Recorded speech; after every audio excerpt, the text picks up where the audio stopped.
संत रामपाल जी महाराज एक ऐसे महान संत जिन्होंने अपनी सतभक्ति, तत्व ज्ञान, करुणा और सेवा के बल पर समाज में नई मिसाल कायम की है। संत रामपाल जी महाराज की अगुवाई में उनके सभी सतलोक आश्रमों से समाज कल्याण के अद्भुत कार्यों ने समाज को सुनहरे भविष्य की एक नई उम्मीद दिखाई है। संत रामपाल जी महाराज से नाम दीक्षा लेने के बाद लाखों लोगों की लाइलाज बीमारियां जैसे कैंसर, एड्स आदि ठीक हुई। संत जी के ज्ञान से प्रेरित होकर उनके अनुयायियों ने लाखों यूनिट रक्तदान किया। संत जी ने लाखों बहन बेटियों का दहेज मुक्त विवाह करवाया।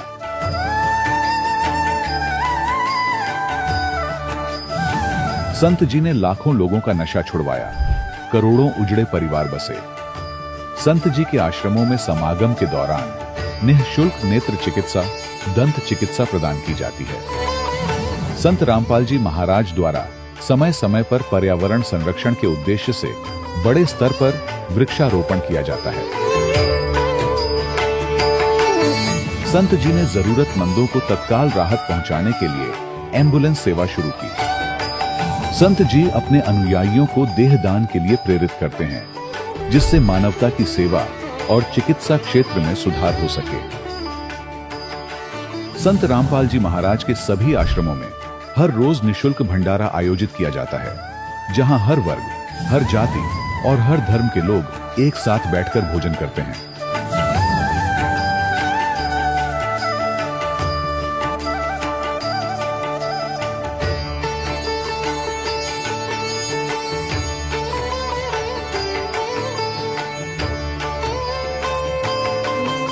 संत रामपाल जी महाराज की अन्नपूर्णा मुहिम ने गरीब और बेसहारा लोगों के जीवन में एक नई ऊर्जा और उम्मीद को जन्म दिया है।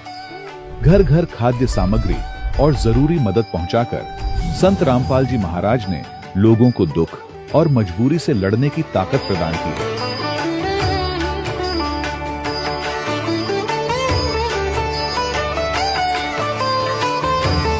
संत रामपाल जी महाराज द्वारा गरीब लोगों के लिए घर बनवाने का अद्भुत कार्य एक ऐसी मिसाल कायम कर रहा है जो सदियों सदियों संत जी की उदारता और दया भावना के तौर पर जाना जाएगा।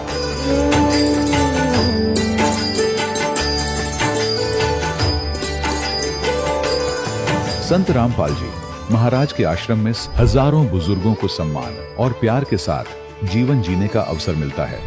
उनके खाने, रहने और स्वास्थ्य की पूरी जिम्मेदारी संत रामपाल जी महाराज उठाते हैं। अनाथ बच्चों के लिए संत रामपाल जी महाराज के सभी आश्रम किसी वरदान से कम नहीं। यहाँ उन्हें शिक्षा, संस्कार और भविष्य के लिए बेहतर अवसर प्रदान किए जाते हैं। चाहे बाढ़ हो, भूकंप या महामारी, संत रामपाल जी महाराज और उनके अनुयायी हमेशा ही जरूरतमंदों के लिए सबसे आगे खड़े रहते हैं। कोविड महामारी के दौरान संत रामपाल जी महाराज के आश्रमों से करोड़ों लोगों के लिए भोजन, दवाइयां और जीवन रक्षक सामग्रियां उपलब्ध कराई गई। चाहे गरीब की मदद हो या किसी शोषित और पीड़ित वर्ग के हक और सम्मान की लड़ाई, संत रामपाल जी महाराज ने हमेशा ही उनकी दबी आवाज को सरकारों तक पहुंचाया है और उन्हें उचित न्याय दिलवाने में अहम भूमिका अदा की है। समाज में आध्यात्मिक और सामाजिक मूल्यों के प्रति जागरूकता लाने में संत रामपाल जी महाराज हर कदम पर मानवता के सच्चे सेवक साबित हुए हैं। संत रामपाल जी महाराज का जीवन हमें सिखाता है कि सच्ची सेवा वही है जो निस्वार्थ भाव से की जाए। आइए हम भी इस महान सेवा के कार्य में इस महान संत से जुड़ें और संत रामपाल जी महाराज से नाम दीक्षा लेकर अपने जीवन को धन्य बनाएं।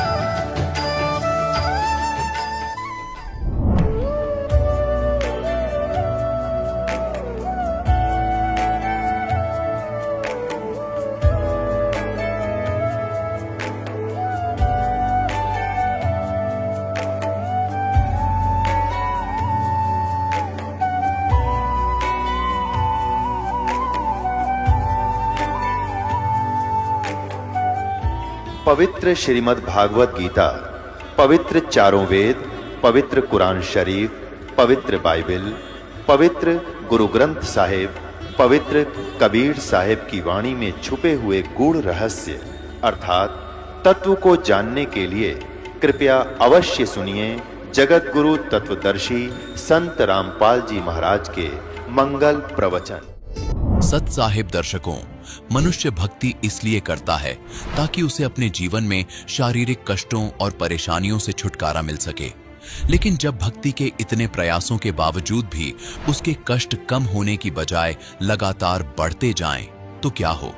दर्शकों, कुछ ऐसी ही कहानी थी उत्तर प्रदेश की रहने वाली बीना जी की। बीना जी ने अपने जीवन में सभी देवी देवताओं की भक्ति की, व्रत उपवास किए, लेकिन इसके बावजूद भी इनके जीवन से परेशानियां और बीमारियां समाप्त नहीं हुई। लेकिन दर्शकों, आज बीना जी का कहना है कि जब से मैंने संत रामपाल जी महाराज की शरण ग्रहण की है, तब से न सिर्फ मेरा बल्कि मेरे पूरे परिवार का जीवन पूरी तरह से बदल चुका है। दर्शकों, आखिर बीना जी क्यों संत रामपाल जी महाराज को भगवान बता रही हैं? आखिर इसके पीछे की सच्चाई क्या है? आइए सुनते हैं बीना जी की कहानी, उन्हीं की जुबानी। जी नमस्कार। नमस्कार जी सर जी। क्या नाम है जी आपका? जी मेरा नाम बीना बालियान है। कहाँ से आए हैं आप? जिला मुजफ्फरनगर, गांव सोरम। संत रामपाल जी महाराज जी से नाम दीक्षा लेने से पहले आप क्या भक्ति साधनाएं करते थे? जी मैं दे देता हूँ, मैं ज़्यादा ही मतलब व्रत जो कुछ भी बताता था मैं बहुत ज़्यादा उसी में ही वो थी जी। 3 दिए अपने घर में जलाया करती थी मैं, एक पितर का, एक देव का, एक देवताओं का, कि मेरे घर में शांति बनी रहे। फिर भी मेरे घर में शांति नहीं थी। इतना बुरा हाल मेरे घर में था कि इतना बुरा हाल था कि कई बार तो मैंने जहर भी खाया, 2 बार मैंने मतलब अपने फांसी भी लगाई। ऐसी क्या परिस्थितियां आ गई थी कि आप आत्महत्या करना चाहते थे? जी मेरे घर की मतलब क्लेश, मारपीट ये खत्म ही नहीं हो रही थी बिल्कुल भी। इतनी पूजा व्रत करते करते भी मेरे घर में बिल्कुल भी शांति नहीं थी। शांति के लिए व्रत करते हैं पर नहीं। तो फिर आपको संत रामपाल जी महाराज जी के बारे में कैसे पता चला? संत रामपाल जी महाराज के बारे में जी हमारे पति को पता लगा। वे मतलब जैसे भाई बाहर दुकान है वहाँ पे बैठते थे, वहाँ से उन्हें ज्ञान गंगा बुक मिली। वे ज्ञान गंगा 2013 में उनको बुक लेकर आए हुए मेरे पास। तो वे कहने लगे बीना ले जा बुक पढ़े एक बार। तो मैं बुक पढ़ने लगी। तो बुक वो तो मैं कहानी के तौर से पढ़ी, मैं वहाँ पे भाव नहीं लेगी। सारी बुक पढ़ दी मैंने, 10 दिन में वो सारी बुक पढ़ दी, पर मेरा वो भाव नहीं गया वहाँ पे। भाई मुझे इतना ज्ञान नहीं था सत्संग का, के गुरु जी के बारे में मुझे इतना ज्ञान नहीं था बिल्कुल भी। फिर हमारे जो पति हैं वे 2014 13 तारीख को नामदान लेकर आए। उन्होंने मतलब हमें कुछ नहीं बताया कि मैं लेकर आया। उन्होंने बुक भी और वो भी छुपो कर रख दी। धीरे धीरे मुझे पता लगा, मैं गुस्सा करा, मैं कहने लगी मैं कहा आप मुझे भी ना बताओ वहाँ पे कैसे चले गए। इन्होंने धीरे धीरे मुझे समझाई, ये मुझे बरवाड़ा आश्रम में लेकर गए। मैं तो वहाँ से होर भाव से गई थी, मैं नाम दीक्षा लेने के नाम की नहीं गई थी, मैं तो होर भाव से गई थी। देखो ये कहाँ पे फंस गए जाकर, ये वहाँ पे गए। वहाँ पे इन्होंने मतलब वो करी तो मैंने नाम दीक्षा ले ली। जब वहाँ पे नाम दीक्षा ले ली तो मैं गुरु जी के जो वहाँ पे आशीर्वाद देते हैं परमात्मा गुरु जी संत रामपाल जी, तो मैं वहाँ पे जाके उनसे आशीर्वाद लिया। तो जहाँ पे रेलिंग होती मैं वहाँ पे आके खड़ी हो गई उसमें। तो वहाँ पे मैं 4000 की साड़ी पहन कर गई अपने, मैं तो जगत के हिसाब से गई थी, भगत के हिसाब से नहीं गई थी मैं। तो वहाँ पे जैसे मैं पहुँची तो गुरु जी एक तरफ तो आशीर्वाद दे रहे हैं गुरु जी संत रामपाल जी महाराज, और दूसरी तरफ संत रामपाल जी महाराज आधी बाजू की शर्ट पहनकर मुझे समझाने के लिए आ रहे थे। पर मेरे अंदर वो भाव नहीं था बिल्कुल भी, सत्संग का भाव नहीं था बिल्कुल भी, परमात्मा का इतना भी वो नहीं था रद्दी भर भी, मतलब जगत की रीति रिवाज में ज़्यादा खोई थी। तो आ गए तो मैंने इन्हें कहा, मैं कहा एक बार इधर को आइयो, मैं कहा देखो आप तो कहते हैं आश्रम में इतना अच्छा व्यवहार है, मैं कहा देखो कैसे देख। तो क्षण भर में ही परमात्मा वहाँ से संत रामपाल जी महाराज 1 सेकंड के अंदर गायब हो गए। ये पता नहीं गा कहाँ गए और कहाँ नहीं। वे मुझे समझाने के नाम के, इस काल के लोग से निकालने के नाम के संत रामपाल जी महाराज मुझे वहाँ पे आए थे। कोई बात नहीं जी, मैं घर पे आ गई। घर पे आने के बाद में ये तो अपनी भक्ति कर रहे चुपचाप, मैं ये कह रही मैं ये चुप क्यों रहने लग गए, बिल्कुल ही मतलब वो नहीं करते। तो मैं उन पर और गुस्सा होने लगी, नाम भी ले आई। संत रामपाल जी महाराज से जुड़ने से पहले आपके पति कैसा व्यवहार करते थे? मेरे पति का व्यवहार जी, वे नशा भी करते थे जी, नशा भी करते थे जी बहुत ज़्यादा। मैं टेंशन में इतनी थी जी कि मैं इस नशे के ऊपर मैंने जहर खा लिया था। मैं कहा तुझे छोड़ दूँ या मुझे छोड़ दो, मारना पीटना कई बार तो मैं अपने मुझे पिहर वाले भी लेकर चले गए थे, ऐसे खून निकलता चला गया। मैं फिर भी मैं कहने मैं रहूँगी तो वहीं पर रहूँगी। संत रामपाल जी महाराज जी से नाम दीक्षा लेने के बाद आपके पति ने नशा छोड़ दिया या उसके बाद भी नशा कर रहे थे? संत रामपाल जी के नाम दीक्षा लेने के बाद जी ये देखो, जौन सा आदमी एक मंडल यहाँ पे एक मंडल यहाँ पे इतनी बीड़ी पीता हो, संत रामपाल जी महाराज से नाम दीक्षा लेने के बाद में वो बीड़ी तो दूर की बात उनके पास बैठता भी नहीं है।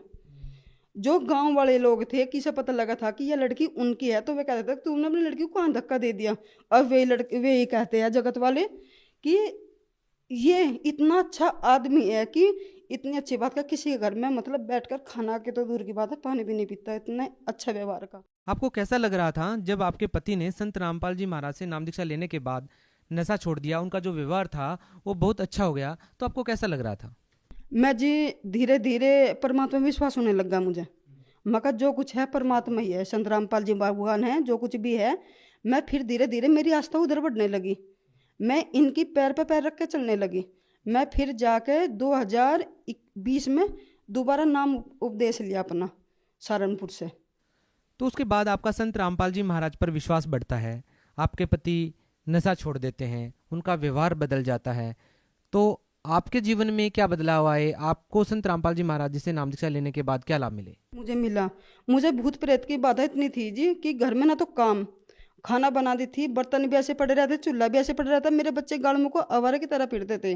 और मैं मतलब खाना खाने के बाद मैं ऐसे पड़ी रहती थी जैसे कि किसी ने मुझे चढ़ नशे की गोलियाँ दे रखी हो, मैं ऐसे लेटी रहती थी जी। धीरे धीरे धीरे जब मुझे सतनाम मिलने की बारी आई मेरी, तो मैं संत रामपाल जी के बाद शामली आश्रम में अपना सतनाम लेने के नाम की आ रही थी जी। वहाँ पे मतलब उस रात को मुझे सुबह आना था, उस रात को एक लड़का एक लड़की जड़े हुए चिता पे से उठकर वे बोले आके मेरे पांतों की तरफ खड़े हो गए। सतनाम लेने से पहले की बात है जी। सपने में? हाँ जी, सपने में खूब दिखे जी मुझे। वे आए, वह लेडीज जो थी वो बोली जली हुई कि इसके अंदर बढ़ूंगी, अपना बच्चा पैदा करूंगी। भगत जी ये हम समझ सकते हैं, कोई जगत वाला नहीं समझने का। तो वहाँ पर जब वो हुआ तो मैं और कुछ नहीं, मेरे मुंह से निकला जय बंदी छोड़, जय बंदी छोड़। कम से कम मैंने 15 बार बोला। भगत जी ने मुझे उठाई आकर, तो भगत जी मैं बिल्कुल मतलब इतनी टाइट हो रहे थे हाथ पैर मेरे बहुत ज़्यादा, तो इन्होंने मुझे उठाई तो मैं इतनी डर गई जी घने की। उसके इतने बाल काली जल रही थी दोनों पति पत्नी। तो मैं कहा ऐसे बात है, तो एक तो परमात्मा ने मुझे वहाँ से बचाई जी। फिर अगले दिन मैं संत रामपाल जी के पास सतनाम लेकर गई जी। जब से बाद में मुझे भूत प्रेत की बात है जी नहीं। अब मैं और तो और दोपहर में ये भी नहीं देखती कि सोते कैसे हैं, इतना काम अपने घर पर करती हूँ। सर जी ये छोटे मोटे जो लाभ है जी, अभी 5 महीने की बात है जी, मेरा जो छोटे वाला लड़का है उसका सोते सोते का सांस बंद हो गया जी। वो सूझेगा बहुत ज़्यादा, इतना सूझेगा जी कि उसे सांस आना मतलब झटके से सांस लेता। मैं परमात्मा आप ही दया करोगे, यूँ बच्चा आज की रात उतार दो। सुबह फिर हम इसे डॉक्टर के लेकर गई। डॉक्टर ने कह दिया कि इसको अस्थमा है, उसकी सांस की नली पर सोई है कि यह बीमारी कभी ठीक नहीं हो सकती। 12 साल का लड़का है जी वो। तो वहाँ पे हम डॉक्टर के लेकर गए। डॉक्टर ने कहा कि 3 महीने दवा चलेगी। हमने गुरु जी के पास संत रामपाल जी महाराज के पास अरदास लगाई जी। वहाँ पे संत गुरु रामपाल जी महाराज का वो आदेश आया जी कि परमात्मा दया करेगा, भक्ति करते रहो मर्यादा में रहकर। हमने भक्ति करी जी। तीसरे दिन जी जब बच्चा हुआ है तो परमात्मा ने मेरे हाथ पर 2 गोली रखी। नहीं सर जी इतनी सारी गोलियां बच्चे के नाम की आती थी अस्पताल में से, 2 गोलियां रखी। हम 15 दिन के बाद जब हम बच्चे को दोबारा लेकर गए तो डॉक्टर ने सिर्फ 2 गोली दी कि यही चलेगी 3 महीने तक की, इसकी और नहीं चलने की। तो एक तो ये लाभ हुआ, आज वो बच्चा संत रामपाल जी की दया से आज वो बच्चा बिल्कुल फिट है, उसकी दवाई भी बंद हो गई। और मैं मतलब अपने पियर वालों पर ज़्यादा आस्तिक थी। तो वे कहते थे कि हमारे मतलब इतना ये देखो इतनी ज़मीन होते होते भी और हम पानी में टुकड़ा भेगा रख रहे हैं। हमारे घर में मतलब खाने के भी इतने लाले पड़ गए थे जी बहुत ज़्यादा। मतलब जो घर के आदमी भी थे वे उस टाइम पे ये नहीं कहते थे कि आपको क्या ज़रूरत है, कुछ भी नहीं पूछते थे। एक दिन भी ये नहीं पूछा तुम भूखे हो प्यासे हो, तुम्हें दूध चाहिए क्या चाहिए, किसी ने कुछ नहीं पूछा। घर वाले बोले यहाँ से एक भैंस ले जा।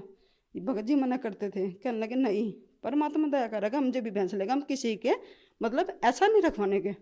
तो आज परमात्मा की दया से बंदी छोड़ के दया से घर पर 2 भैंस बंद रही है।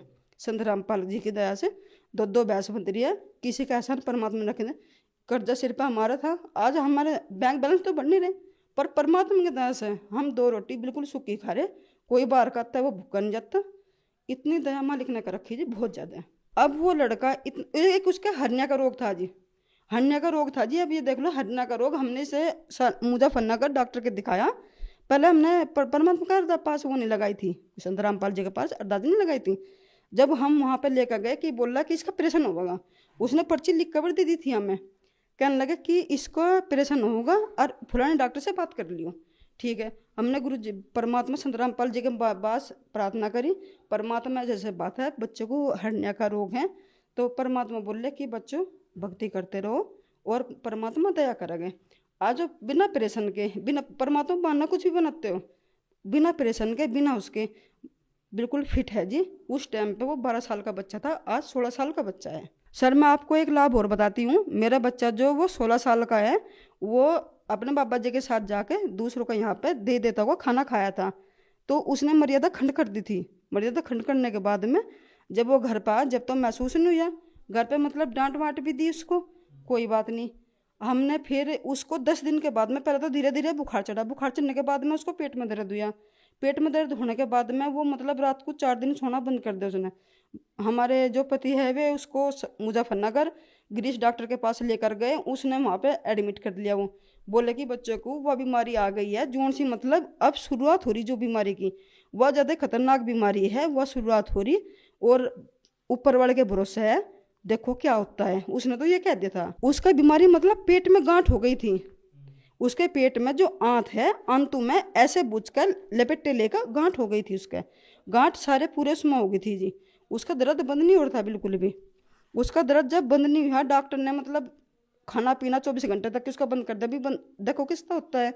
कोई बात नहीं, उन्होंने अपनी एंटीबायोटिक दवाई देकर वो मतलब बच्चा कह दिया कि ठीक है अब जा घर पर लेकर चले जाओ।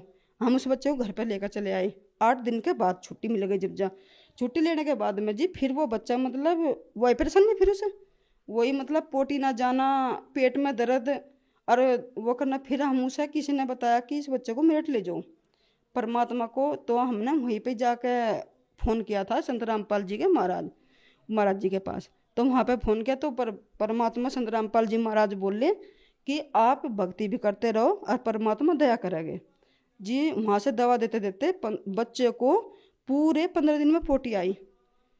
ये देखो, जो बच्चा मतलब 6 रोटी दिन में को खाता हो, 6 दोपहर को, 6 रात को, और दूध भी, चाय भी, दही भी, फल भी सब खा रहा, और वो 15 दिन तक ही पोटी नहीं करे तो उसका क्या हाल होगा। और तो परमात्मा ने ऐसे हाथों पर बच्चा रखा कि हमें पता भी नहीं लगने दिया। और संत रामपाल जी भगवान ने जी हमारे मुँह से तो परमात्मा जब इतने लाभ दे रहे थे, परमात्मा निकलेगा इतने दे देता हो, कोई पूजा करके। जब हमारे घर में तोड़ने की भी, घर तोड़ने की इतनी वो हो गई थी कि तलाक दे दो, तो उन्हें भगवान कैसे कह दें?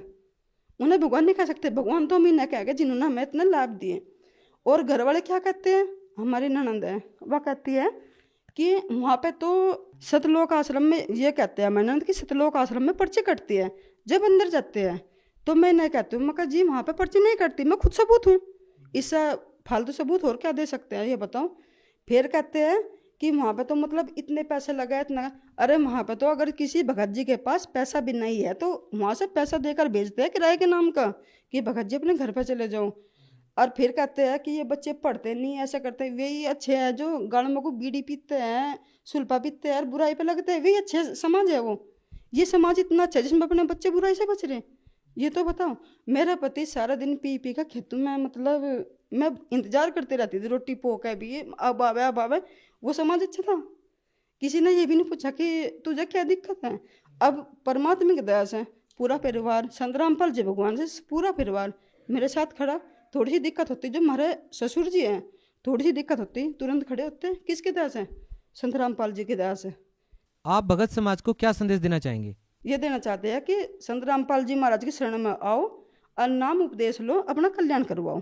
संत रामपाल जी महाराज जी से कैसे जुड़ सकते हैं? परमात्मा जी का सत्संग आता है संत रामपाल जी महाराज का, उस पर नीचे पीली पट्टी चलती है, वहाँ पे नंबर आते हैं, वहाँ पे नंबर रहेगा। हर डिस्ट्रिक्ट में, हर उसमें नामदान सेंटर खुल रहे हैं, अपना नामदान लो और कल्याण करवाओ। जी बहुत बहुत धन्यवाद। थैंक यू जी। दर्शकों, अभी आपने सुने संत रामपाल जी महाराज से दीक्षा प्राप्त करके सुखी हुए भक्त के अनुभव। अब देखिए जगत गुरु तत्वदर्शी संत रामपाल जी महाराज के मंगल प्रवचन। देखो, अध्यात्म किसे कहते हैं? परमात्मा के बारे में जानकारी। ये कहना चाहता विलास दास के वो असुर जो परमात्मा का कर्ता नहीं मानते और जो अध्यात्म यानी मार्ग में लगे हुए हैं, वो असुर स्वभाव के नहीं कहे गीता में। हाँ बता, इसका अध्यात्म खाक रहेगा जब नौका भगवान है नहीं, टट्टू अध्यात्म रहेगा, फिर क्या बचा अध्यात्म फिर इसके पास? और फिर आगे क्या कहता, इसी के पॉइंट पर देखना, आगे इसी 204 पृष्ठ पे है, वास्तव में तो जगत अनादि है, इसका कर्ता खड़ा करना यह मन की कल्पना है। कर दिया स्पष्ट अभिलाष दास जी ने कि इसका कोई कर्ता खड़ा कर ले, किसी ने कोई बनाने वाला है, तो यह केवल एक बनावटी बात है, कल्पना है। ईश्वर लोगों के मन का काल्पनिक दीपक है, यानी बनावटी बातें हैं सारी। उसकी आवश्यकता तब समाप्त हो जाती है जब स्वरूप ज्ञान रूपी सूर्य हृदय में उदित हो जाता है। ये स्व ज्ञान के बतावे हैं कि ये मान ले मैं शरीर नहीं हूं, आड़ चाम का पुतला शरीर है, इसमें ये रक्त घूम रहा है और जीव तो इससे अलग है, बस ये इनका अपना स्वरूप मान ले, वो मुक्त हो गया। और फिर समाधि लगाना बताते हैं कि समाधि ऐसे हटता चला जाए तो शरीर नहीं है, तो रक्त चाम का पुतला नहीं है, तो मन भी नहीं है, तो कति सुन्न हो जा, यानी माइंडलेस मैन हो जाने के बाद ये मुक्त मानते हैं, मोक्ष मानते हैं। फिर आगे क्या बताया है इसने, और लिपापोती की है। देखिए कि जैसे गीता जी में कहा है कि वो असुर स्वभाव के हैं जो ईश्वर नहीं मानते, भगवान कर्ता नहीं मानते ईश्वर को। कोई मनुष्य दुराचारी हो और ईश्वर मानता हो तो क्या वह देव हो जाएगा? और यदि कोई ईश्वर तो नहीं मानता, यानी कर्ता ईश्वर तो न मानता हो, परंतु उसे स्वरूप ज्ञान आत्म ज्ञान हो तथा वह सदाचारी हो, तो क्या वह असुर माना जाएगा? देख, ये अपने चेलों को दृढ़ रखने के लिए कि तेरा दामन थामे रहे, ये छोड़ ना जाए, ये सिद्ध करना चाहते हैं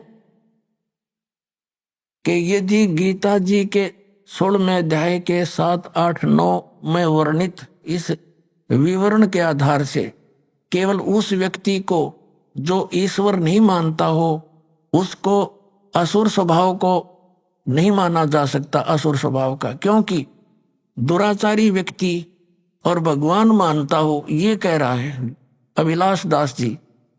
तो कहते वो क्या अच्छा आदमी हो सकता है, देव हो सकता है? दुराचार करता हो और भगवान की भक्ति करता हो, भगवान को में आस्था हो, आस्तिक हो, तो क्या वो देव हो सकता है? इसलिए इस गीता अध्याय नंबर 16 के इन श्लोकों में यही अर्थ मानना कि जो सृष्टि का कर्ता ईश्वर ना मानता हो और आध्यात्मिक हो, तो वो उसके बारे में थोड़ा कहा है। तो तेरा अध्यात्म ज्ञान खाक है, जब जीव ही भगवान है, गधा भी भगवान, कुत्ता भी भगवान, फिर क्यों दुनिया को मूर्ख बनाए बैठा है? ये हालत है कबीर पंथ, कबीर साहब को तो जड़ से नाश करना चाहते हैं काल के दूत। और ये दीमक है, ये दीमक है इस परमात्मा कबीर जी के, ये कीड़ा है कबीर पंथ में, इसका नाश करने के लिए इसका जन्म हुआ। ये स्पष्ट किया गीता जी में, कैसे व्यक्ति संसार का नाश करने के लिए ही उत्पन्न होते हैं। और कबीर साहब के उस ज्ञान, बीजक ज्ञान को ये क्या समझेगा जब इसने ये फाइनल कर दिया भगवान नहीं। तो उसके विषय में सूक्ष्म वेद में कहा है कि बीजक की बाता कहेंगे, बीजक ना ही आथ, ये पृथ्वी डोबन उतर देकर क्या मीठी बात। अब देखो, फिर देखिएगा ये 16वां अध्याय गीता सार, इस अभिलाष दास के ही विचार, ये देखिएगा ये क्या कहता है कि कोई मनुष्य दुराचारी हो और ईश्वर को मानता हो, उसमें आस्था हो, तो क्या वह देव हो जाएगा।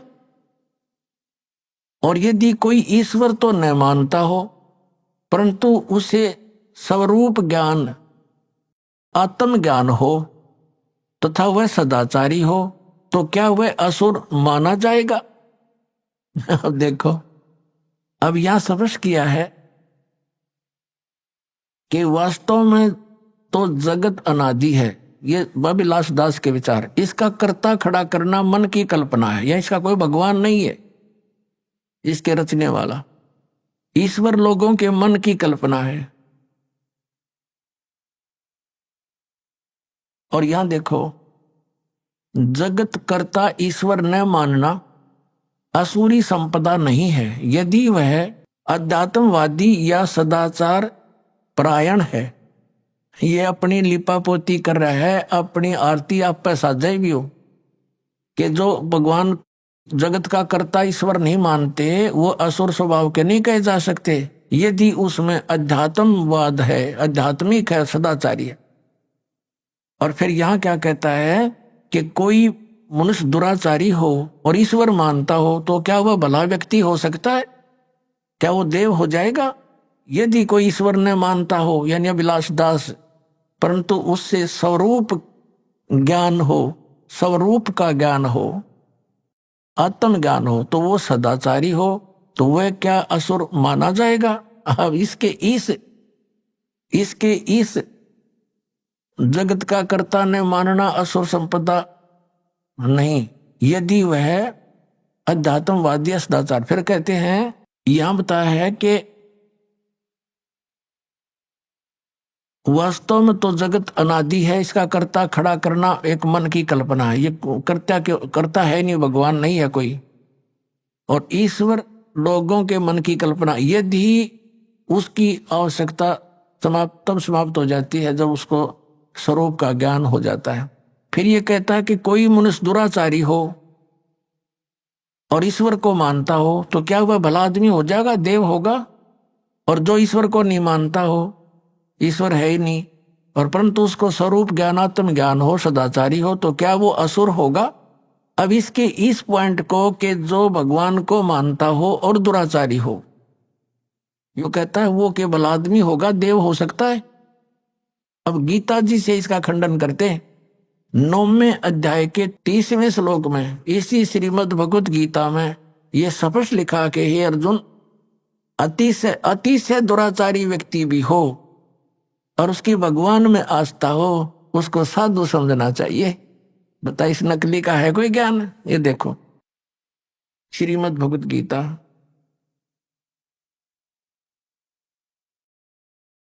ये तो गीता प्रेस गोरखपुर वालों की, और उसने इसकी नकल ला कर अपनी बकवाद गढ़ रखी सारी।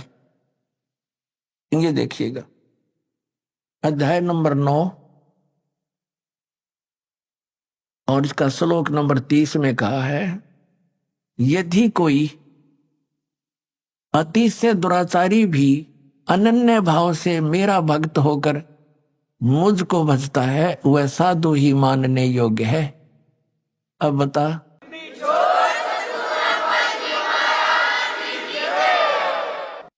तो ये बेईमान व्यक्ति हैं, इन्होंने जनता के उद्धार से नहीं काल के जाल में फंसाने का ठेका ले रखे ना। अब सूक्ष्म वेद में कहा है कि कुष्टि हो वह संत बंदगी कीजियो, हो वैसा के विश्वास चरण चित दीजियो। परमात्मा ने कहा है, यदि किसी भक्त का कोड भी लाग रहा हो, कितना ही उसको दुख हो कर्म का, और वो भक्ति पर लग गया है तो उससे हेट ना करना, उससे नफरत ना करना, उसको भी प्यार देना। वो भक्ति कर रहा है, वो भक्त हो गया, और वैसा का विश्वास, भगवान की श्रद्धा हो, भगवान को मानती है, वैसा कहते हैं चरण चित दीजिए। उसकी किस्मत सराइए उस बेटी की। ठीक है, कर्म के आधार से कोई कसाई बना हुआ है, कोई डाकू बन गया, कोई शराबी, कोई कुछ, तो एक जब इस मार्ग पर लग गए हैं विश्वास से तो बुराई भी छूटेंगी। और ये क्या क्या कह रहा है कि कोई अति से दुराचारी व्यक्ति हो वो क्या देव हो सकता है? इसलिए अभिलाष दास को नहीं कहा इस गीता में राक्षस असुर, क्योंकि अब गीता कहती है कि अति से दुराचारी भी व्यक्ति क्यों ना हो उसको भी साधु मानना चाहिए। और जो भगवान को नहीं मानता तो एक नंबर का राक्षस है, उसको तो कहने की जरूरत कोई नहीं हो। तो पशु में और पत्थर में उसमें क्या अंतर है? जब इतना जड़मती व्यक्ति है कि भगवान नहीं है, और फिर क्या है, तेरा मेरा सिर है वो नाश कर दिया। इस ऐसे नकलियों ने बट्ठा बैठा दिया अध्यात्म मार्ग का, अपनी तरफ अपने हिसाब से उन्होंने कथाएं बना डाली। अपने आत्माओं इसकी सारी अटकलबाजी दिखा दूंगा, घड़ी देर ना लगे, क्योंकि आज मानव समझदार है। अभी तक इस मानव के पास कोई ऐसा विकल्प नहीं था जिससे कोई तुलना कर सके। तो दास ने ये तुलना करन के ISI मार्ग के बट्टे दे दिए बाट। अभी न मिनटा हम तोलांगे। अरे इनके सब की ये कोथली ये थैलेट खाली करके दिखा देगा दास, ये के भर रहे हैं लिख रहे हैं के ऊपर। अरे जो व्यक्ति नो के भगवान है ही नहीं,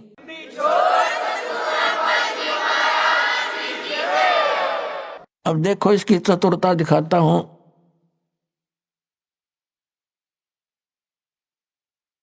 इसने गीता सार बनाया विलास दास जी ने। अब परमात्मा कहते हैं ऐसे व्यक्ति परमात्मा के दुश्मन होते हैं, द्रोही हैं। इसने इस गीता सार में कैसी चाल कलाबाजी दिखाई है, दिखाता हूं आपको। ये गीता सार और अध्याय नंबर 8 का इसने सार निकाल लिया, बाकी श्लोक छोड़ दिए। गीता जी अध्याय 8 के श्लोक 1 से 4 छोड़ दिए। ये देखो एक इसने कहां से 5 से शुरू कर दिया 8वें का। अरे वाह, जो व्यक्ति श्री भगवान ने कहा, जब जीव भगवान है तो ये भगवान कितना आ गया। फिर जो व्यक्ति मृत्यु के समय में केवल मेरा ही स्मरण करता हुआ शरीर त्याग कर जाता है, वह मेरे स्वरूप को प्राप्त होता है, इसमें संदेह नहीं। अब इसमें अपने अड़ंगा डाया इसने यहां पर। अब देखो इसने 6 और 7 ले लिया, 6 तक ले लिया और 7 तक ले लिया। ये देखो, और फिर 8 को ले लिया और 8वां भी ले लिया इसने। क्या लिया है? हे पार्थ, जो मनुष्य अभ्यास द्वारा मन को योग में लगाकर परम देव पुरुष का निरंतर चिंतन करता रहता है, वह चित्त को अन्यत्र नहीं भटकने देता है, वह उसको प्राप्त करता है।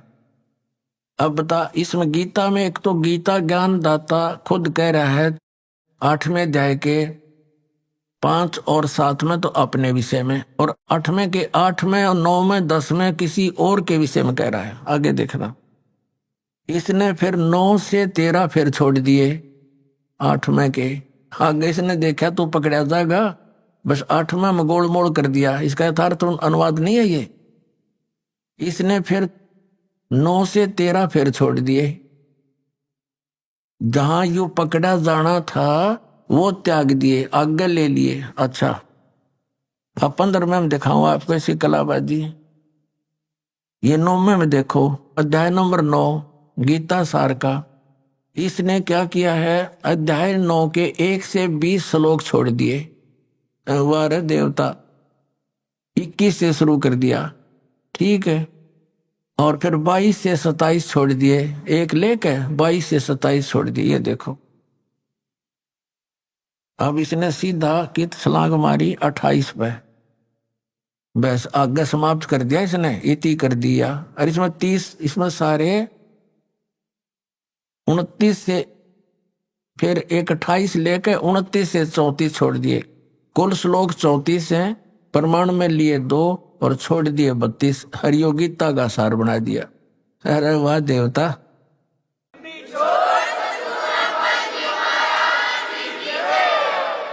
श्रीमद् भगवत गीता अध्याय नंबर 15 के अंदर, और बिल्कुल निर्णायक ज्ञान है। इस अज्ञानी व्यक्ति ने, इस धोखेबाज ने, बेईमान ने, परमात्मा के दुश्मन ने, ये देखिएगा क्या कर रखा है। अध्याय नंबर 10 का इसने केवल टोटल कुल 42 श्लोक हैं, 2 प्रमाण में ले लिए, 40 छोड़ दिए। अध्याय 10 का 4 और 5 ले लिए, श्री इति श्री कर दिया, या इति कर दिया। अरे वाह देवता। अब 11वां ले लिया, 11वां में कुल 55 श्लोक हैं, 1 ले लिया, चम्मन छोड़ दिए। वाह रे देवता। ये 55 ले लिया, बाकी सारे छोड़ दिए। ये बस ये इति कर दिया।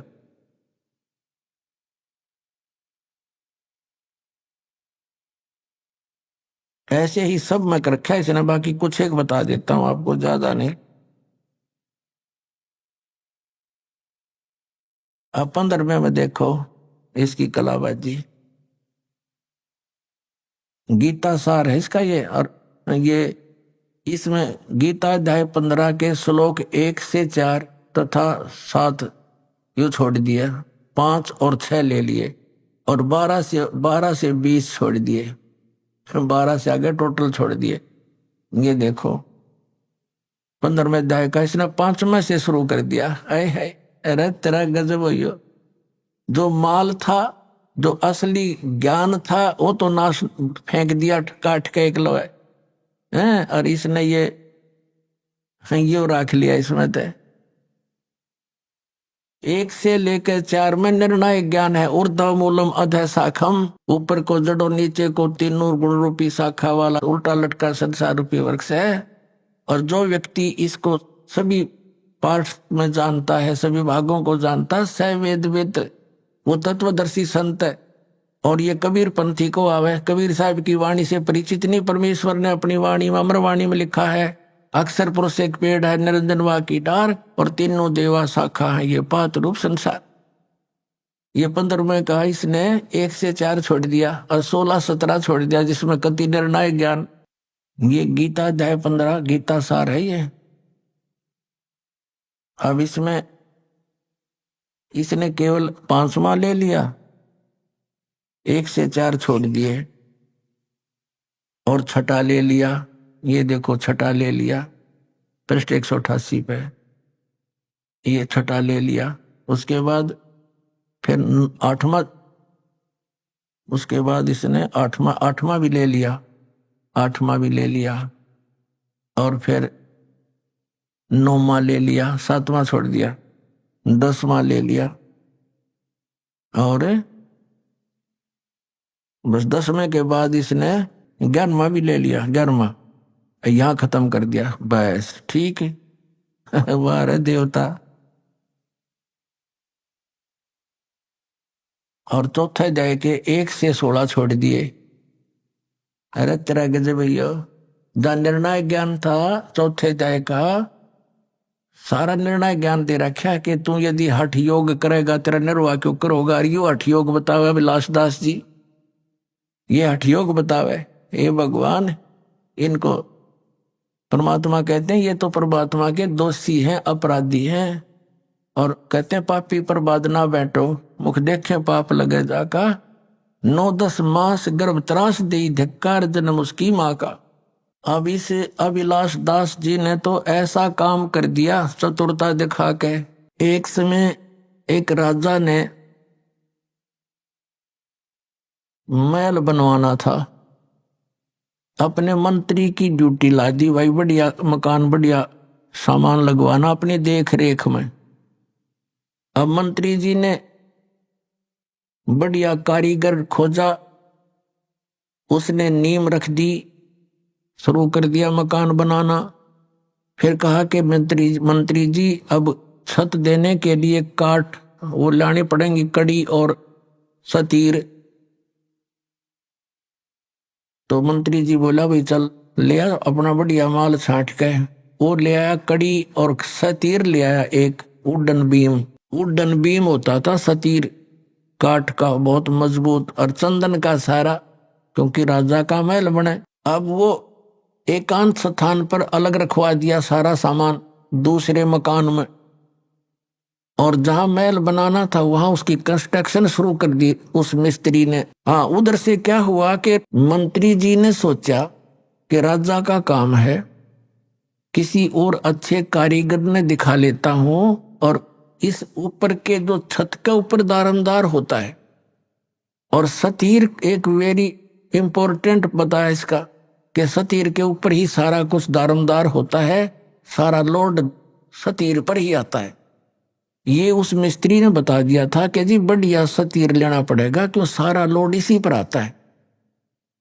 तो मंत्री जी ने सोचा भी राजा का मामला है, कहीं सतीर कमजोर और कोई खराब ना आ गया हो, किसी और कारीगर ने दिखा लेता हूं। वो और अन्य राज बुला लिया, उस राज को यानी मिस्त्री को, लक्कड़ मिस्त्री को दिखा कि भाई देखना ये सतीर ठीक है ना। अब ये बेईमान होता है का नालायक सा, उसने सोचा अपनी प्रभुता बना, नंबर तेरे बन जाएंगे फिर तुझे मिलेगा काम राजा का। वो कहने लगा कि मंत्री जी ये तो कति बहुत खराब है, इसको मैं करता हूँ ठीक। कहा भाई कर दे ठीक, जो लेगा पैसे मैं दे दूंगा। वो लिया रंदा ठाक है, अल्लाह गया उसने घिसाने 2-2 इंच तार दिया, दोनों तरफ से चमका दिया कति। अब देखो ही है ना गुणिये में। मंत्री ने भी वो चमकता दिखा क्योंकि अच्छा रंदा लगा दिया। मंत्री जी ने सोचा भाई देख किसी बात बिगड़ जाती, अगर नो का नो रख देते छत पे तो राजा डांट मारा हो मेरे पे। उसने सोची एक मिस्त्री ने और दिखा लो कदे फिर भी कसर रहेगी हो। वो एक और बुला लिया, उसे कहा कि देखना राज मिस्त्री जी सतीर ओके है ना। ने बोला जी इसमें तो बहुत त्रुटि है। अक भाई करिए ठीक तू। अका भी ले 2-2 इंच उसने तार दिया दोनों तरफ से, लगा रंदा लगाने। अब शंका होगी मंत्री जी को कि भैया तो बात बिगड़ जाती, देखा दूसरे ने भी उसमें तो त्रुटि काट दी। फिर उसने तीसरा बुला लिया, उसने उसके निरीक्षण 4-5 पे करवा दिया और सब ने 2-2 इंच तार दिया दोनों तरफ से, चारों तरफ से। वो कड़ी बन गया, कति बैठन उड़न बैठन रह गया वो। अब मंत्री ने सोचा ले भाई तो 4-5 ने निरीक्षण कर लिया, अब तो यू ओके हो गया होगा। अब जब उस मिस्त्री ने चिनाई जो कर रहा था कंस्ट्रक्शन, जब 7 लेवल पर पहुंच गई दीवारें, जब उन बेलदारों से कहा कि भाई जाओ सतीर ला उठा के, वो भेजे 10 जने, 10, 12, 15 अगला वो सतीर उठाकर तो इतना भारा था 2 फुट और 2 फुट बाई 2 फुट का, कम से कम 15-16 फुट 20 फुट लंबा। तो 15-20 वो गए उठाने के लिए बेलदार।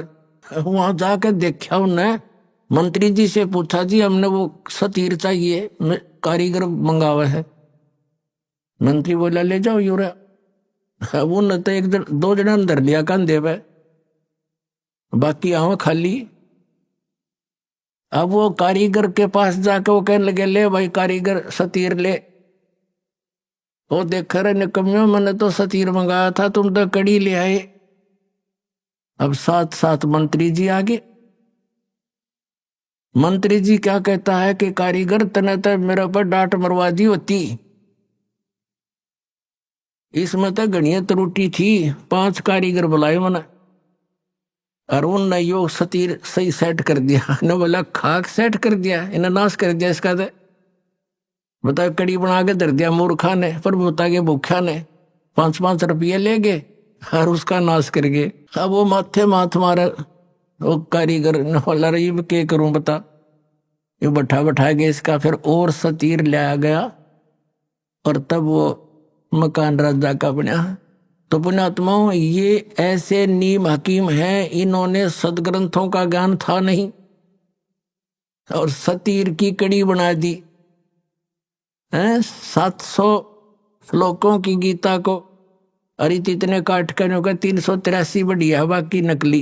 वाह भाई वाह, अरे वाह भले मानसो, तुमने तो यो नाश करने का ठेका ले रखा है सदा तुम मार्ग का।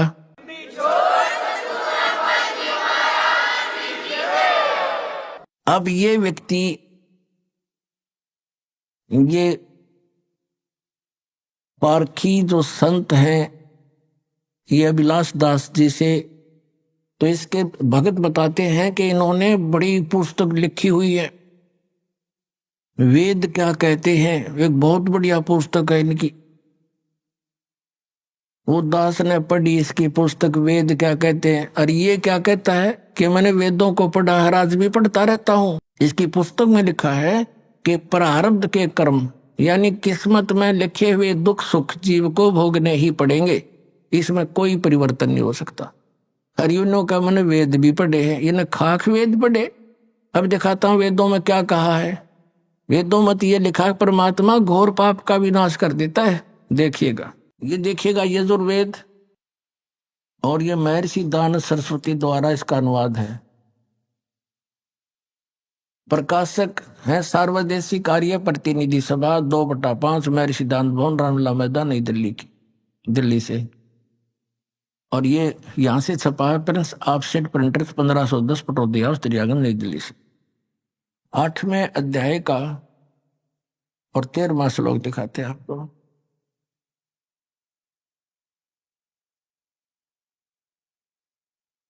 आठवें अध्याय का 13वां अष्टदशो इसका 13वां श्लोक। इसमें क्या लिखा है कि देव कर्तस्य एनस्य एव जनमसि, मनुष्य कर्तस्य एनस्य एव जनमसि, पितृ कर्तस्य एनस्य एव जनमसि, आत्म कर्तस्य एनस्य एव जनमसि, एनस्य एव जनमसि। अब ये 241 पर हमने इसकी संस्कृत पढ़ ली है, अब 242 पर इसका अनुवाद है।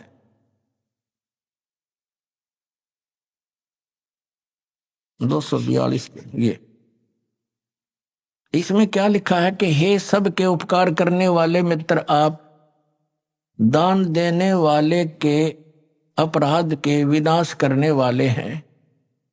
अब पुण्यात्माओं, ये तो सारे के सारे जितने संत महंत आचार्य शंकराचार्य ये महर्षि ये संत अभिलाष दास जैसे, तो ऐसा काम कर दिया इनने मेरे साथ में। एक व्यक्ति था, वो किसान था और अकाल गिर गया। उसने सोचा भी खेती में तो काम गुजारा चले नहीं, तो कोई और धंधा कर ले। उसने क्या शुरू कर दिया, ये चाकी राण का काम ले लिया। उसने 2 बसोली खरीद ली वो कट करने की, और चाकी राण का काम उसने शुरू कर दिया। अब पहले चाकी कैसे आया करते, हाथ से चलाने वाली जो चक्की पत्थर की होती हैं उसके पार्ट होया करते, 2 होते हैं, अभी भी गाँव में तो बहुत है, और वो घिस जाते थे चलते चलते। तो उनको ऐसे समझदार सा व्यक्ति उनको चांट दिया करता, चाटे मार देता, वो फिर से वर्किंग ठीक हो जाती उनकी, तो उसको चाकी राणा कहते हैं। अब उसने कभी काम किया नहीं था, पहले दिन मुहूर्त करी एक गांव में जाके उसने आवाज लगाई कि चाकी ठीक करवा लो। एक बुढ़िया बोली, भाई आजा चाकी ठीक कर दे मेरी। अब ठीक है ताई, बता कौन सी है, भैया देख दे। उसने उतार कर पाट रख लिया। बुढ़िया कहने लगी, भाई मैं कुएं तो पानी ले आऊं जल, कुएं से दूर दूर कुएं हुआ करते गांव में, और आप इतना या चाकी ठीक कर दो का। अच्छा ताई जा, बेच सकते हैं। अब उसने सोच कदे काम करा नहीं था, ने सोची जल्दी जल्दी कर ले। जब पहले आवाज में और एक काम मिल गया तो यहाँ कोई आया ही नहीं है बताई, तो उसने माड़ी स्पीड भी पकड़ ली। वो 2-4 मारे गद्दे, वो पार्ट टूट गया। उसने सोची भैया तो बात बिगड़ गई, बुढ़िया चवनी दे नहीं, और तू भाग ले अपने सारे औजार उठा के। और जो नीचे वो बैठा था, ऊपर एक पात्र था मिट्टी का मटका छोटा सा, उसमें घी डाल रखा था बुढ़िया ने गर्म करके, गर्मियां का दिन था, और ऊपर बांध दिया करते बिल्ली कुत्ते से के डर से। ऊपर कड़े में रस्सी डाल के एक छिक्का बना दिया करते, उसमें वो दे रखा उसने बरोला मिट्टी का मटके में घी, बहुत बढ़िया 5-10 किलो। अब वो जल्दी में उठ के भाजन लग गया। वो मटका लग ऊपर तो छिक्के टंगा हुआ था वो पत्थर, उसका लग गया सिर, वो पड़ गया। पड़ते वो सारा फैल गया, फूट गया, और सारी साड़ में बिखर गया फर्श पे। उन्हें सोची तन्नाड़ा पकड़ के बांधेंगे हैं, और तू भाग ले स्पीड ते। यो एक नुकसान और हो गया तेरे। तो उसने सोचा तो जल्दी निकल। उधर से बुढ़िया आगे पानी का मटका लेकर, कच्चा मटके होते थे ना गड़े, और वो स्पीड में पीछे न देखा आगे न बाजे, तो बुढ़िया में टक्कर लगी, वो मटका फूट गया। अब वो बुढ़िया कहने लगी, रे उसका नाम पूछा था, रे क्या नाम है तेरा? बोला रमलू। बोला रे रमलू तने रो लूं, तने यूं कह कर मेरा मटका फुड़वा दिया। नो बोला ताई भीतर देखे जाइए रोए जाइए। नो बोला ताई भीतर देखे जाइए रोए जाइए, कित कित रोएगी। तो इन कित कित रो एक नहीं सारा किया, इसने नया चाकी रा रखी है, ऐसा नाश कर रखा है। यो मैं ऋषि दयानंद वेदों का विद्वान पाक रहा था, और किस जैसा विद्वान नहीं। इसने भी इस पॉइंट पर क्या कहा है कि परमात्मा निराकार है, और परमात्मा साधक के पाप नाश नहीं करता। बता फिर और परमात्मा क्या करेगा जब हमारे दुख, क्योंकि हमें कोई कष्ट है प्रारब्ध में अपने जीवन में, वो पाप से होता है और सुख पुण्य से होता है, और उस दुख का नाश होगा जब हमारा प्रारब्ध के पाप का नाश हो जाएगा। अभी आपने सुने संत रामपाल जी महाराज के मंगल प्रवचन। आइए अब सुनते हैं संत रामपाल जी महाराज से नाम दीक्षा लेकर सतभक्ति करके अद्भुत लाभ प्राप्त करने वाले अनुयायी के विचार। दर्शकों, जब कोई व्यक्ति अपने जीवन में सभी देवी देवताओं की भक्ति कर ले, लेकिन फिर भी उसे जीवन में सुख शांति ना मिले, तो ऐसे में उसके मन में एक सवाल बार बार उठते रहता है कि क्या मैं जो भक्ति कर रहा हूं वह सही है भी या नहीं। दर्शकों, ऐसी ही कहानी थी राजस्थान के रहने वाले गिरिराज प्रसाद गुप्ता जी की। गिरिराज प्रसाद जी ने अपने जीवन में सभी प्रकार की भक्ति साधनाएं की, लेकिन इन्हें कहीं से भी सुख शांति का एहसास नहीं हुआ, और इसी शांति की चाह में इन्होंने अनेकों संतों के दरवाजे भी खटखटाए, लेकिन अफसोस इन्हें सभी जगहों से निराशा ही मिली। लेकिन दर्शकों, आज गिरिराज प्रसाद जी का कहना है कि जब से मुझे संत रामपाल जी महाराज की शरण मिली है, तब से मुझे अपने जीवन में आत्मिक शांति की अनुभूति हुई है। तो दर्शकों, आखिर संत रामपाल जी महाराज की भक्ति में ऐसा क्या है जो गिरिराज प्रसाद जी को अनेकों देवी देवताओं की भक्ति करने से नहीं मिला? आखिर इसके पीछे की सच्चाई क्या है? आइए सुनते हैं गिरिराज प्रसाद जी की कहानी, उन्हीं की जुबानी। जी नमस्कार। नमस्कार सर। क्या नाम है आपका? गिरिराज प्रसाद गुप्ता। गिरिराज जी कहाँ से आए आप? सर हम राजस्थान सवाईमाधोपुर जिले से आए हैं। संत रामपाल जी महाराज से नाम दीक्षा लेने से पहले आप क्या भक्ति साधना करते थे? संत रामपाल जी महाराज जी से नाम दीक्षा लेने से पहले सर जी हम बहुत सारी देवी देवताओं को मानते थे। पौराणिक देवी देवताएं ब्रह्मा विष्णु महेश और भी भैरू भवानी हनुमान सबकी साधना करते थे भगत जी हम। सर, जो हिंदू धर्म की पारंपरिक पूजाएं हैं वो सभी प्रकार की पूजाएं आप कर रहे थे, तो फिर आपको संत रामपाल जी महाराज जी से नाम दीक्षा लेने की क्या जरूरत आन पड़ी? सर मैं गांव के अंदर रहता था, छोटे से गांव के अंदर, तो क्लिनिक का काम करता था। तो क्लिनिक का काम करता था तो मेरे को अपने गांव के जो ठाकुर लोग रहते हैं राजपूत, उनमें ठाकुर साहब बोलते हैं, वो मिल गए। बोले गुप्ता जी आप एक संत जी के जो प्रवचन आते हैं उनको सुनो। बोले उनका ठाकुर साहब क्या आता है उसके अंदर? बोले वो बताते हैं ब्रह्मा विष्णु और शिव जी अजर अमर नहीं है, वो मरते हैं, उनका जन्म होता है। मैंने कहा ठाकुर साहब आप गलत बोलते हो, ये तो बात यकीन नहीं हो पा रही मेरे को, तो आप मेरे को सिद्ध करके दिखाओ। तो उन्होंने मेरे टीवी पर आ गए वो ठाकुर साहब, और 3 दिन तक उन्होंने संत रामपाल जी के जो सत्संग प्रवचन है वो सुनवाया और बताया। तो मैं उनको सुन करके उसके बाद 4.5 महीने तक पूरा सत्संग सुना, 21/10/2013 तक। और उसके बाद वो ठाकुर साहब प्रताप सिंह जी हमारे गांव के, वो हमको बरवाला ले गए। तो सर, जब आपने संत रामपाल जी महाराज जी से नाम दीक्षा ली, तो क्या संत रामपाल जी महाराज जी से नाम दीक्षा लेने के बाद आपको कोई लाभ भी मिला? सर बहुत सारे लाभ मिले। एक लाभ तो ये मिला कि दास के शरीर के अंदर काफ़ी प्रेत बाधा आती थी, तो प्रेत बाधा बिल्कुल ख़त्म हो गई। जैसे ही सतगुरुदेव जी ने सिर के ऊपर हाथ रखा, हाथ रखते ही वो छूमंत्र हो गई सब प्रेत बाधा, और दास उनसे मुक्त हो गया। सर, जैसा कि आपने बताया कि आपको भूत प्रेत की बाधा थी, तो क्या इस बाधा को लेके आप किसी तांत्रिक या पीर फकीर के पास नहीं गए जिससे आपको इस भूत प्रेत की बाधा से निजात मिल सके? जी सर, काफ़ी देव देवताओं के गया, भाव वालों के गया, फूंक झाड़ वालों के पास गया, लेकिन बाधा दूर नहीं हो पाई। तो सर, हम आपसे ये जानना चाहेंगे कि क्या संत रामपाल जी महाराज जी ने आपकी भूत प्रेत की बाधा को ठीक करने के लिए कोई तांत्रिक क्रिया बताई थी या कोई क्रियाक्रम बताया था जिसको करने के बाद आपकी भूत प्रेत की बाधा ठीक हो गई? जी सर, संत रामपाल जी महाराज जी ने ऐसा ज्ञान दिया है और ऐसे शब्द दिए हैं, उस शब्द में इतनी शक्ति है कि उस शब्द के मात्र से ही सब ज्यादा दूर हो रही है भगत जी। सर, एक और चीज हम आपसे जानना चाहेंगे कि संत रामपाल जी महाराज जी ने आपकी भूत प्रेत की बाधा को ठीक करने के लिए आपसे कितने पैसे लिए? संत रामपाल जी महाराज जी ने भूत प्रेत की बाधा दूर करने के लिए हमसे कोई 1 रुपया भी नहीं लिया।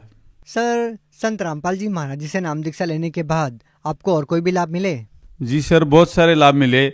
जिससे दाह से नशा करता था, बीड़ी तंबाकू गुटखा सब खाता पीता था, एक तो वो छूट गए। दूसरे, आर्थिक स्थिति में ऐसा सुधार हो गया कि मेरे घर पर एक झोंपड़ी भी नहीं थी, मालिक ने आज अच्छा महल बना दिया सतगुरुदेव जी ने। और तीसरा लाभ है, दास का जो लड़का था वो साइकिल पे से गिर गया था। मेरे रिश्तेदारों ने, आसपास वालों ने, पड़ोसियों ने ये कहा कि इस फला देवता के ले चलो, भैरू जी के ले चलो, लेकिन मैंने मना कर दिया। मेरे सतगुरुदेव जी संत रामपाल जी महाराज ठीक करेंगे, और मैं उनका गुणगान करते हुए जयपुर के लिए रवाना कर दिया, हॉस्पिटल के लिए। तो जी सर, रास्ते में जाते जाते जब बुलाते और रास्ते में थोड़ा उनका फ़ायदा हो गया। वहाँ जा कर के हॉस्पिटल में जैसे ही घुसे इमरजेंसी वार्ड में, तो डॉक्टरों ने चेकअप किया पूरे शरीर का। तो चेकअप में नेगेटिव रिपोर्ट आई। रिपोर्ट नेगेटिव आने के बाद बच्चा ऑटोमेटिक होश में आ गया, और उन्होंने बोला बच्चे की तो कोई चोट ही नहीं है, आप इसको कैसे लेके आए? तो हमारे तत्वदर्शी संत रामपाल जी महाराज जी ने ऐसा चमत्कार किया, बच्चे को तुरंत ठीक कर दिया। मेरा बच्चा 3 घंटे तक बेहोश रहा। 3 घंटे के बाद बिना दवा के और बिना किसी के संत रामपाल जी महाराज जी ने बच्चे को ठीक कर दिया। तो सर, ऐसा क्या होता है कि पहले जो आप पारंपरिक पूजाएं करते आ रहे थे उनसे आपको कोई विशेष लाभ नहीं मिलता है, लेकिन जब आप संत रामपाल जी महाराज जी से नाम दीक्षा लेते हैं तो आपको बहुत सारे लाभ मिलते हैं? ये क्या कारण है? पहले जो साधना हम करते थे, देव देवताओं की पूजा करते थे, तो वो शास्त्र अनुकूल नहीं थी, वेदों से प्रमाणित नहीं थी, वो मनमुखी साधना थी भगत जी। सर जी, मनमुखी साधना थी। वो मनमुखी साधना से कोई लाभ नहीं मिल पा रहा था। इसलिए वेद शास्त्रों से प्रमाणित जो भक्ति बताए संत रामपाल जी महाराज जी ने, उसी से हमको लाभ मिला। तो सर, आज का जो भगत समाज है वो आपकी तरह तरह की साधनाओं में आरूढ़ है, उसी में लीन है, तो उस भगत समाज को आप क्या संदेश देना चाहते हैं? जी सर, जितने भी इस चैनल को भगत भाई समाज के, विश्व के, देश के जो भी इस चैनल को सुन रहे हैं, उनसे दास का सर मेरा हाथ जोड़कर करवत निवेदन है, जो आप तरह तरह की जितनी भी साधना कर रहे हैं उनसे आपको कोई लाभ नहीं मिल रहा है, तो आप संत रामपाल जी के शरण में आइए और संत रामपाल जी से ज्ञान उपदेश लीजिए। आज पृथ्वी पर परमात्मा के रूप में आए हुए हैं, वो ही संत रामपाल जी महाराज ही सबके दुखों को हर सकते हैं, सबका दुख दूर कर सकते हैं। तो सभी आप संत रामपाल जी महाराज जी के शरण में आओ और अपना कल्याण करवाओ और दुख दूर मिटाओ। तो सर, जो व्यक्ति संत रामपाल जी महाराज जी से नाम दीक्षा लेना चाहता है वो उनसे नाम दीक्षा कैसे ले सकता है? संत रामपाल जी महाराज जी से नाम दीक्षा लेना बहुत ही आसान है। सभी चैनलों पे जितने भी सत्संग आ रहे हैं उनके नीचे संत रामपाल जी महाराज जी का सत्संग बहुत सारे टीवी चैनलों पे आ रहे हैं, और फेसबुक यूट्यूब पर भी संत रामपाल जी महाराज जी की सत्संग आ रहे हैं।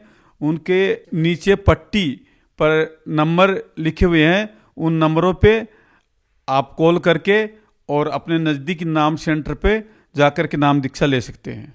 बहुत बहुत धन्यवाद। जी सत साहिब।